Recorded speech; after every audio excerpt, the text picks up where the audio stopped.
Well, whether it is a night on the town or an afternoon at the game, it can be fun to add an ale to your activity, responsibly, of course. And in this week's Annie on the Job, Annie shows us there's a lot of work behind your favorite beer. As you gear up to grab a beer with your friends, Peter Martin is busy getting the brew just right.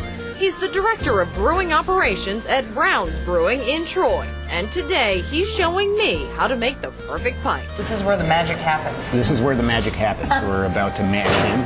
Okay, we're about to mash it. Mash in, which is the process of putting grain into the mash tun to extract sugar. Okay. To make beer. And they make an awful lot of it. Just up here through the taps, we're averaging about 200 gallons a day. 200 gallons a day. Which, to put that in pints, would be about 1,600 pints a day. 1,600 pints a day. My job will be to help load and mix the grain. And without revealing too many secrets, there are ways breweries do it to make the beer their own. It has a lot to do with the chemistry that happens inside this tank right now, the temperatures at which grain and water mix.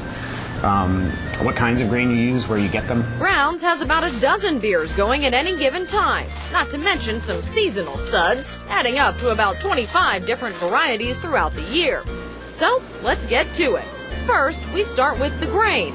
Today, it's a little more than 1,000 pounds of it. How much does that weigh? They're 50 pounds. 50 pounds!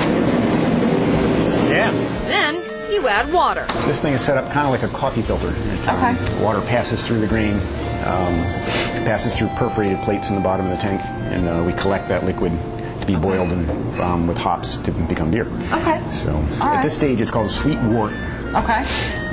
Well, it smells kind of sweet. Yeah, very, actually. Very. Then you stir.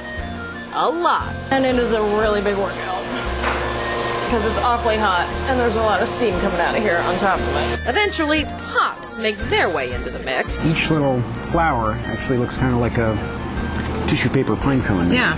And it's got a really pungent flat, smell. Very pungent. Yeah. And if you break them open, they have this bright yellow powder inside them. Okay. And that's the stuff that makes beer smell like beer. It can take weeks or months for the beer to be just right, depending on the kind you make. But we've got some beer all ready to go. Well, we're going to try some now, aren't we? Yes, we're going to go into the serving room and do some quality control. Yes. Got to do that. Check out some very product. important. Yeah. It's very cold in here. It's very cold in here. It's about 38, which is 38? we like to serve our beer. 38 degrees in here. Each of these tanks has tubes running directly to the taps upstairs. But today, we'll toast a job well done from the source itself. Cheers. That was so informational. We were just saying how fascinating it was. I've never seen the inside of hops like that, and now we know what makes beer smell like beer. And that is a very pungent smell. I'm surprised she wasn't backing up, but she did a great job. Well, if there was a job you would like to see Annie try out for a day, email your suggestion to news10@4@WTEN.com.